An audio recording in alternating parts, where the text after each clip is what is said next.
Hello there, welcome to another GoldMine 101, our regular series of short presentations giving you hints and tips for getting the most out of GoldMine CRM. And in this session, we're going to cover user-defined fields or custom fields. So this session is designed especially for existing GoldMine users and indeed admin type users who want to get more value, more out of their CRM. And today we're going to be focusing on these so-called user-defined fields. What are they? Why they're so powerful? And most importantly, how you can create and customize them yourself to fit your own business needs. Now, this session will be an overview of user-defined fields. There can be a lot to it, lots of options. And you should really consult with people like ourselves, Wizard Systems, about any question on customizing your GoldMine system. So, hello, my name is Tim Wilmot and my company, Wizard Systems. We're a specialist CRM solutions provider, and we help out mainly small and mid-sized organizations improve their sales productivity, marketing and customer service through the use of simple and affordable software solutions like GoldMine. The audio part of this call is one way only, as you would have gathered when you joined. Those of you on here live, your microphone is on mute. If you've got a question about this what we're talking about in this session, user-defined fields, pop those into the question box on your meeting control panel, and I'll do my best to answer those at the end. Also at the end, I'll be giving you an update on any GoldMine product news we've got for you as of late April 2025. So a quick mention about Wizard Systems. We're a long-standing supplier of GoldMine CRM. We've been implementing and supporting GoldMine for many, many years now. As a leading CRM solutions provider, we actually offer various different CRM systems, not just GoldMine. And the key benefit we provide as a multi-solution CRM supplier is the ability to match different organizations to the ideal system based on their size, their budget, industry, and specific requirements.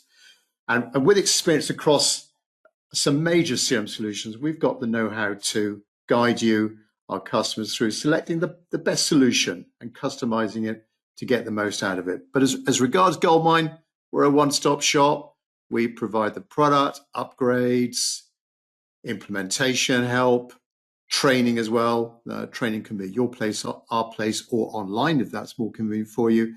And our proactive GoldMine help desk ready to answer any of your calls. Right, let's get into user-defined fields then. So what are they? So if you starting with GoldMine, you'll have some basic fields ready for you to start using straight away. Of course, you've got fields for recording contact details, name, address, telephone numbers, and so on, and some key fields as well that you can relabel as you wish. But GoldMine deliberately allows you to create user-defined fields that you can place them anywhere against your contact record. So these fields are primarily focused on the contact, the company or the contact, company or contact information. I've got an example of them down here in the lower half of my screen. I've clicked on the Fields tab on my Contact tab bar there, and that displays those fields. So those fields, you can place them pretty much anywhere you want to on the screen, top half of the screen, bottom half of the screen. You can search on them, you can report on them as well. So I will go through some best practices shortly as regards the correct way, the best way of approaching creating your own custom fields. If you want to create a new field though, there are two or three ways of doing this, but an easy way is on the field screen area, you right click and you select new field here from the local menu. Now, an important point to mention here. You've got to make sure you are an admin user. Normally only an admin user, a master user, a user with master rights can do what I'm about to do. And also the next best practice is make sure everybody is logged out of your GoldMine database. And thirdly, make sure you've got a verified backup of your database as well, because you can't undo what you're about to do. So you'll see this button here, create a new field. You've got 3 choices of types of fields in GoldMine. You'll see down here, character, a text field, a numeric field with decimal places, and also a date field. All fields must be prefixed with the letter U, so we don't touch that. And then we put in we've got up to 10 characters for the field name. You can then put in a description as you want to, and then contemplate what type of data is going to go into that field. So you've got character field, maximum length there is 255 characters, or you can have a numeric field. You've got to put in there the length and the decimal places you want to, and then date field obviously is grayed out there, pretty self-explanatory as regards a date type entry. Anyway, you click OK, and the system will then ask you to rebuild your database. That's where you need to make sure everyone is logged out. That's why you need to make sure you've got a verified backup. There is another sneaky way of, and it's a way that we use a lot at Wizard Systems, and it's particularly useful on larger databases, a larger implementation of GoldMine. And that's where you can create the new field here. But when you get to the prompt to rebuild your database, a little box comes out in the middle of your screen saying, I have to rebuild the database to put this field into your system. You just cancel that, and it is possible to create the field manually in SQL Server Management Studio, which you'll have on your server. And again, the administrator will be able to access that and manually create the fields, kind of matching what you're creating in GoldMine. Anyway, once you have created the field will be placed on your screen, and then you can maneuver that field wherever you want it to be. Notice as I'm dragging my field around here, it will be colored red where I'm overlapping an existing field, either with the label or the actual data. So I've got the label there. In this example, it says use now, and then use now as the actual field. So it's going to give you some visual, a visual color there to say that you're overlapping that field. The next thing to consider after placing the field, oh, by the way, you can also place it in the top half of your screen as well, so you can drag and drop that field up to the top as well if you want to. So once you have created a field, once you've placed it somewhere, it's then a good idea to consider what are the typical values, what kind of validation constraints you're going to put on that particular field that you've created. So every text field will have an F2 lookup list, a little lookup value that pops up on your screen and prompts the user for common entries, typical entries that you want them to enter into that field. So I've got a field here called buying role, and I've got 4 different possible entries there. On the setup here, this is where you can define the actual title for this F2 lookup box that comes up, the window that comes up in front of the user. And then you've got some various field settings here. Do you want to allow a blank input on that? Do you want to force a valid entry from the lookup list? Do you want to capitalize the first letter? Pop up when selected, so a user clicks into that field, automatically it pops up, and so on. Quite a lot of options to consider there once you let it loose on your users. The other thing that you can do with these user-defined fields is to place them into different screens or views that are accessible within this Fields tab area. So you've got all these different tabs, but on the Fields tab, that's where your user-defined fields will primarily appear. But the user can right-click here and they can select a number of different views. So I've got 3 here: marketing and GDPR consent. So the user can right click there and select different views.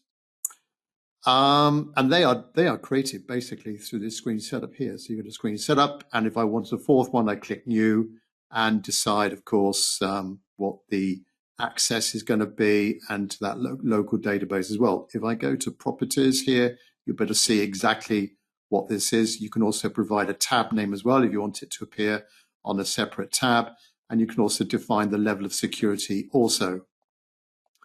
So you define, if you've got lots of these fields and they naturally sort of categorize themselves in different types of fields, it'd be good practice to try and think about the layout of these fields, also the tabbed order of these fields as well. Let me just go into the properties of a particular field. So I'm just hovering over my field label and holding down my control key and double left click. And if I click into that field, I'll be able to get to the properties of this field, where I can fine tune how this field is going to be displayed, how it's going to behave in the GoldMine system. So we've got our name in the database, use now, prefix with letter U.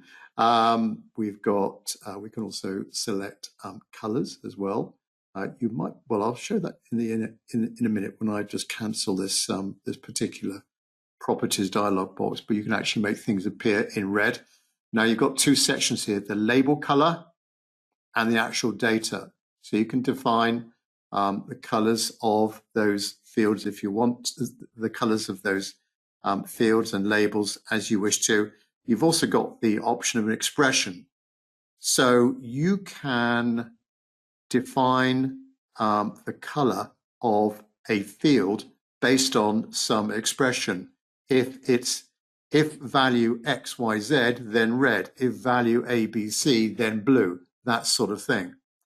On the layout tab, this is where you can fine tune the size allocated on the screen for the label, the size for the data. So that can be different from the actual size of the field. So just scroll through. It'll just scroll through that. So if my field here was larger than 22, the physical field in the database was larger than 22 characters, it would just scroll through those. Where it's going to appear on the screen as well, and also the tabbed order. You can, of course, in GoldMine, you can press your tab key, and that will cycle through as you're entering data. You can navigate easily from one field to the next in an order that you are determining here by that value. And then security, whether all users can see it, whether only certain users can see it. Can people amend it as well? Is it going to be like a read-only field? And down the bottom there, log changes in history. That's where you're going to cut a little audit trail of the value of this field. So when someone changes the value from A to B, the value A will go into the history of that contact record as a field change. So you've got a little bit of an audit trail there that the users can see what the previous value of that field might be. So there's basically the process of creating the field. It's a good idea as regards best practices, just some pointers for you before you, as you can see, it's so easy to create these fields, user-defined fields. But the first question might be, discuss with your users. If you're the administrator, if you're the manager of the GoldMine system, do you really need this new field? It's so easy to create them. And I would suggest limiting the number of custom fields that you've got to avoid any clutter on the screen and maintain usability. You don't want to make any CRM application overly complex and too difficult, because there's so many fields, so many screens to navigate through, that it becomes like an onerous task to actually enter the data and also keep that. You've got to think about keeping that data up to date as well. How is it update? How is that data updated? I'd recommend using drop downs as well for text fields, these predefined lists, instead of users just typing in free text, to ensure that data consistency, and to help improving on reporting and any marketing as well. And that's a good point. Going back to my first best practice on creating these fields, unless that field is important in how you manage the client, or is important for marketing, or important for it's included in a report, probably it's not a good idea to have that as a user-defined field. Put the information somewhere else. So if it's not a sort of mission critical field, then maybe just reconsider whether you want to put it into your GoldMine database. And obviously, these user-defined fields, they could trigger workflows and automations. So, for example, I've got the name of a salesperson here. If I change it from Jane to Chris, that might trigger, when I save this record, that might trigger automatically some kind of automated action for user Chris, for example. So you can do some clever things with these user-defined fields. Well, that's a quick overview then of user-defined fields in GoldMine. There are a few other areas that you can customize in GoldMine, for example, on the details tab as well, that we have covered in other sessions. Probably may cover that at the next 101 session coming up soon, as a sort of complementary way of customizing your GoldMine system. Right, so if there's any questions around this feature, or indeed anything to do with customizing GoldMine, I'd be happy to answer those for you. A few questions have come in. Nina is asking, can I use user-defined fields to personalize emails or segment my GoldMine database for targeted marketing? And yes, of course, there are a few marketing email campaign solutions available for GoldMine. There's 3. Please consult with Wizard Systems as regards the best one for you. But to answer your question, Nina, user-defined fields are ideal for getting some personalization into your emails, and obviously segmenting your database the way you profile and categorize your contacts and company information. So you can create custom fields, of course, for contact-centric information, such as what they're interested in, or renewal dates, or account types. So you've seen an example of my database. And then you can filter on those fields, and indeed you can merge that data into the email templates you're creating in GoldMine. So yes, very easy to do that with your user-defined fields to personalize your emails. Next question from Ellis. Are there any limitations I should be aware of when creating user-defined fields in GoldMine? Well, the user-defined fields in the GoldMine system must begin with the letter U. All right, that's the first thing. 10 characters long. You can't use spaces or special characters in the field name, or underscores or anything like that. You've just got the 3 types of data as well. And also remember that you must rebuild the database before you're able to access and use those new fields. So yeah, just a few things to be aware of there, Alice, on the creation of those fields. Adam, would I put products I've sold into these fields? That is a good question. The key thing with these fields is that there's normally like a, how can I describe it? Like a one-to-one relationship with the contact record the information is against. So those fields that you saw, the field I created, there's normally just one value, or a very limited range of values, entries for that field against that contact record. I guess with products over the lifetime of the customer, you might be selling a multitude of different products and services. So it would be better to have a chat with Wizard Systems. This probably, if you are selling lots of products, there would be a better place to put this information in GoldMine, not a user-defined field, because if you're selling lots of products, that would be what I would describe as a one-to-many. So we've got one customer, but we've sold many products to them. We've made many sales to them. We've made many transactions with them, to them. So not an ideal thing to, there are other better areas to put that, Adam, and possibly a detail record as well. We will cover that on an up-and-coming session. Another question from Adam: are there checkbox fields at all? No, there isn't. The best way of doing that is to have a field, maybe a fairly short field, and have an entry in it. And it might be a Y for yes or a T for true, something like that. So if the field is blank, that would be like an empty checkbox. But if the field has got a letter in it, T or Y, then it's the equivalent of a tick. All right. So not as visual. You have to understand GoldMine's age, being developed initially 30 years ago. For whatever reason, they never implemented checkbox fields.